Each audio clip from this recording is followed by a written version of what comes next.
It's time. And I'm bad like the Barbie. I'm a doll, but I still wanna party. Pink felt like I'm ready to bend. I'm a 10, so I pull in a Ken.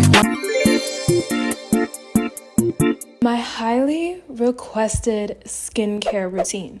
Now, as I'm sure you already noticed, you're like, Tima, I asked for a skincare routine. This video isn't giving skincare routine. That's because I haven't had a single, severe skin problem in at least 3 years. And this is coming from a person who had textured skin, hyperpigmentation, scarring, texture, if I didn't already mention it. And I'm sure you guys can tell I'm wearing makeup now, but girl, the texture is gone. Let me show you some pictures of before.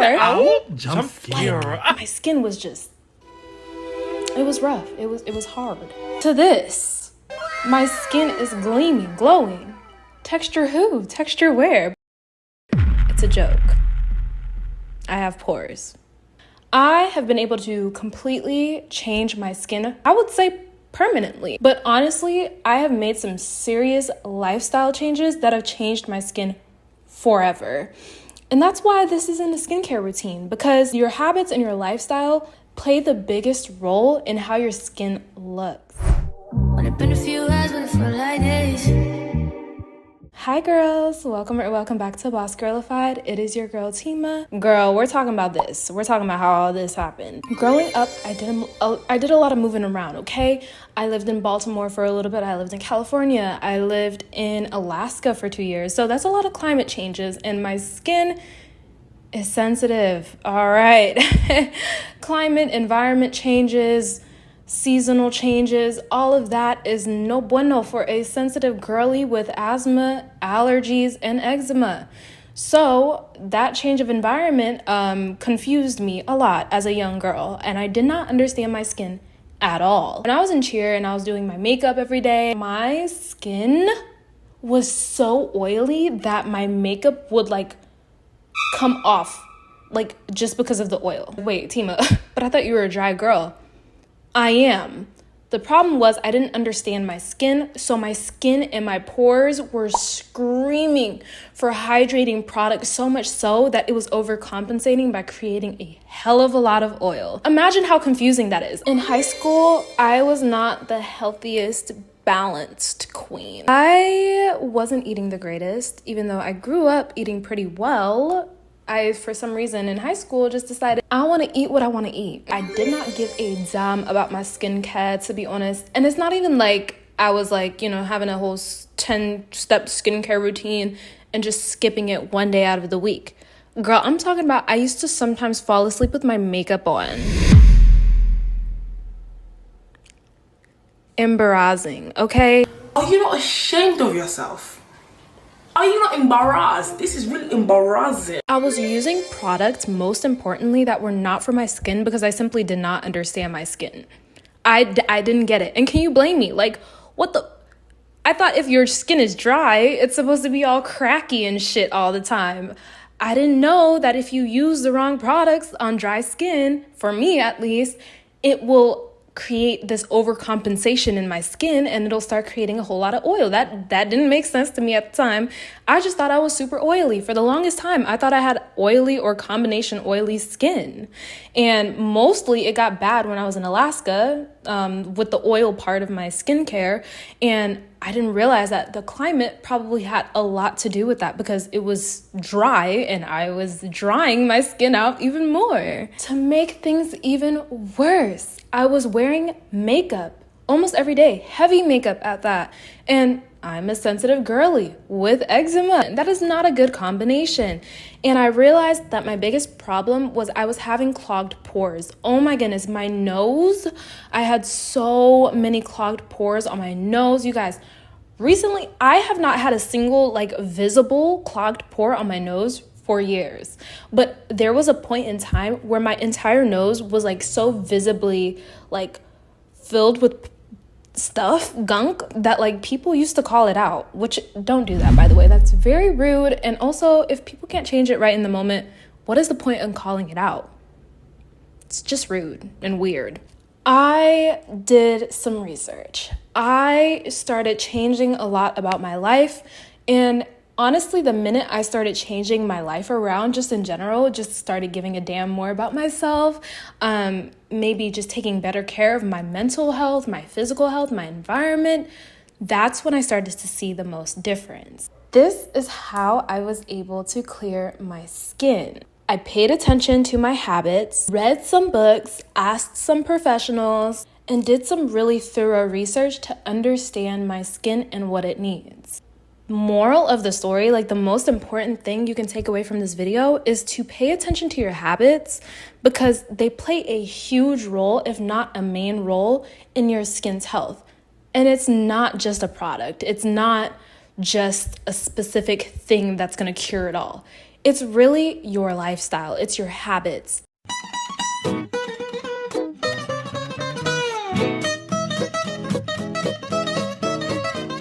That is the biggest part of your skincare. We tend to be horrible observers of our own behavior. So what I've started doing is, for example, when I'm feeling unproductive, I've started to become aware of that feeling.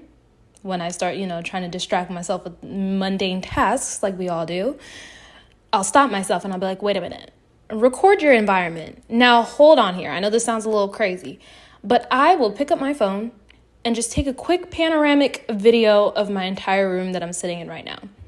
I'll notice that things are 9 times out of 10. If not, I'm just being generous, to be honest, because 10 times out of 10, whenever I'm feeling unproductive, that video reveals a lot about why I'm feeling unproductive.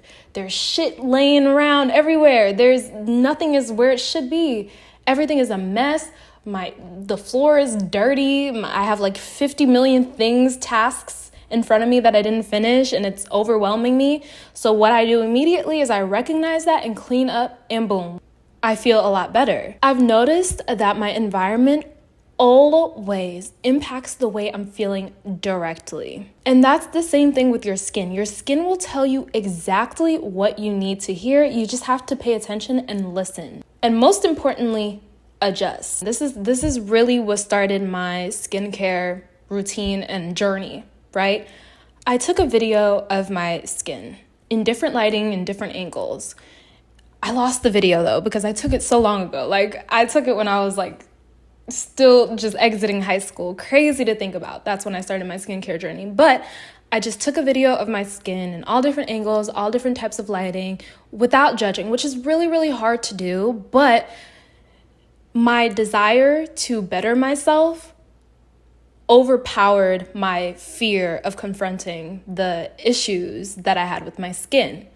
So I took a video of my skin without judging it. And that's what you should do too, because you'll start to realize your actual problem areas. It's easy to look in the mirror and be like, oh yeah, this, that, and the third.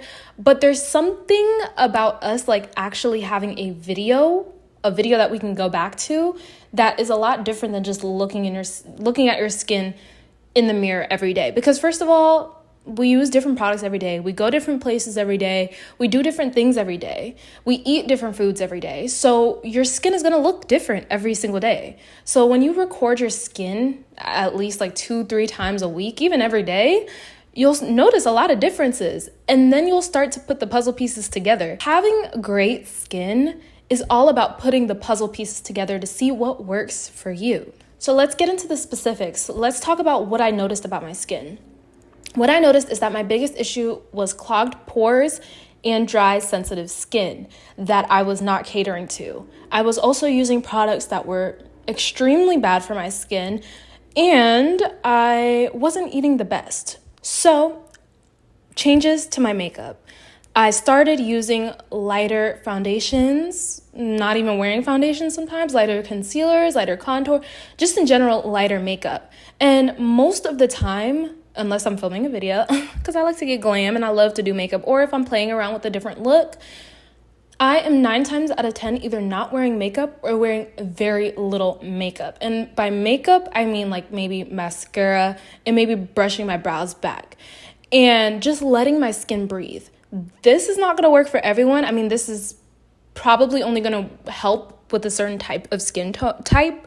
And if you're sensitive skin and dry skin and had eczema, I would definitely highly recommend you do this. Start wearing more skincare type of makeup products than actual makeup products.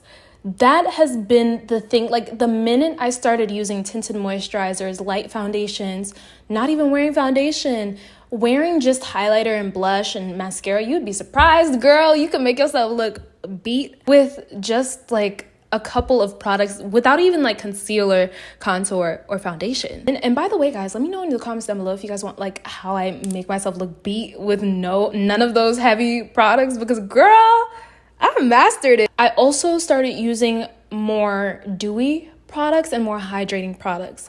I did not understand my skin. And like I said, this is why it's so important to understand your skin more than anything else. Go to a dermatologist if you have to. Go to a doctor if you have to. Luckily, I went around the ringer. I was willing to put myself through hell and back to figure out what works for me and what doesn't. But I was able to figure out, okay, I'm definitely a dry girl, so I should be staying far, far away from mattifying, drying, dry skin type of products. I'm also sensitive skin, so I can't use certain chemicals. What chemicals? I'm not exactly sure. Why? Because I'm not an esthetician, or I'm not like a dermatologist. Well, I just noticed, okay, well, this product I have a bad reaction to. Let me not use it anymore. Let me just find a product that would work better for me.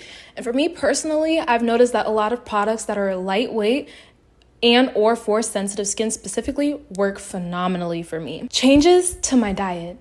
I think that one of the biggest things that is super bad for my skin personally is dairy. Also, I'm just allergic to a lot of different things and environments and stuff like that. I've started to build up my immune system more. That way, when those issues do flare up, I don't see it all over my face and I barely even feel it.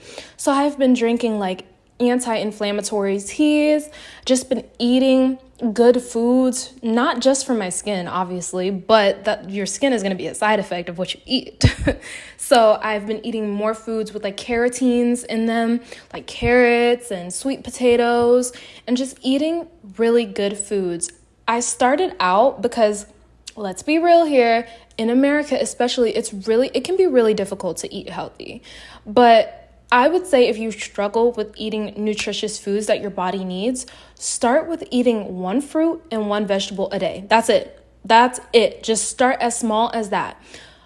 Please, please, please stay consistent with it for at least a month.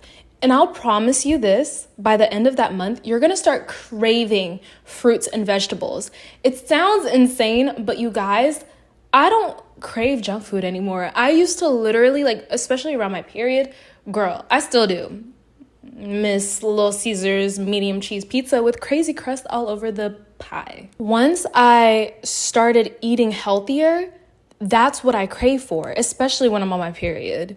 Like, you will start to crave for those things. It's a work in progress, I know, for a lot of us, but just put in the effort to start working towards changing your diet, and it will naturally change because your body will crave that nutrients. It'll be like, damn, girl, that was nutritious. I want some more of that. And you will notice a change in your skin.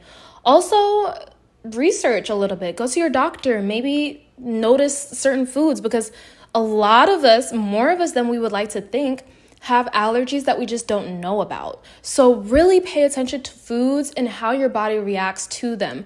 Keep a journal if you have to. Write down all the ingredients you had in a certain day and compare that up with the videos of your face and see if they correlate. If you have it all written down, all recorded, you can look back and go, okay, it seems like every single day I have turkey bacon or something. I don't know. I just love turkey bacon, so that just came to mind. But turkey bacon, I have little flare-ups right here in this specific spot. And obviously you're not going to be able to know for sure, but if you have a sneaking suspicion, it's better that you have it recorded. That way you can go to your doctor and be like, hey, I'm having this issue. I think it's correlated. And you have actual evidence and you know what to look for. Changes to my skincare. This is basically hand in hand with the changes to my makeup. Literally just finding out what products work for me and what products don't. Like I said, now I know for sure. I've always known that I have sensitive skin, but I never knew that I was super, super dry, because I literally thought I was so oily because of the way my skin reacts to dry products. But now I'll use less harsh products. I've been loving Korean skincare lately. I love foaming cleansers instead of gel cleansers. I love to really hydrate, really tone, not use cotton pads, not use makeup wipes. There are just certain things that I changed to my skincare routine once I noticed the difference that it makes. Again, just pay attention to your skin and how it reacts to certain things. Changes to my lifestyle. Being active, for one. That doesn't mean just going to another building like the gym. Okay, like I mean actually being active, going outside, but wearing my sunscreen, of course. Going outside, you know, really running, getting my blood pumping, sweating. Those are really, really important parts of your skincare routine, and just being out in the sun. The sun is so good for you, obviously in moderation, but you need to be outside, girl. That has changed me. And honestly, being more active, I mean like going on hikes, just going outside, like all these different types of outdoor activities. Swimming, oh my God. Guys, I love swimming now. Oh my goodness. I mean, I've always loved swimming, but I just recently went again after like forever. But girl, that is my favorite active sport to do. But you guys, getting your blood pumping, I'm sure that I'm no scientist, all right? But I'm sure there's some type of correlation between getting your blood pumping and sweating out those toxins in your skin. Because girl, I'm my glowiest, clearest self when I'm being active, getting outside, and getting all sweaty. Anyways, guys, thank you so much for watching today's video. I hope you guys took away a couple of tips and tricks that can help you clear your skin. Obviously, these are things that worked for me. I'm not a professional. Thank you guys so much for watching today's video. It has been Tima, and I'll see you on another video soon. Bye, guys. I guess I'm doing what I want.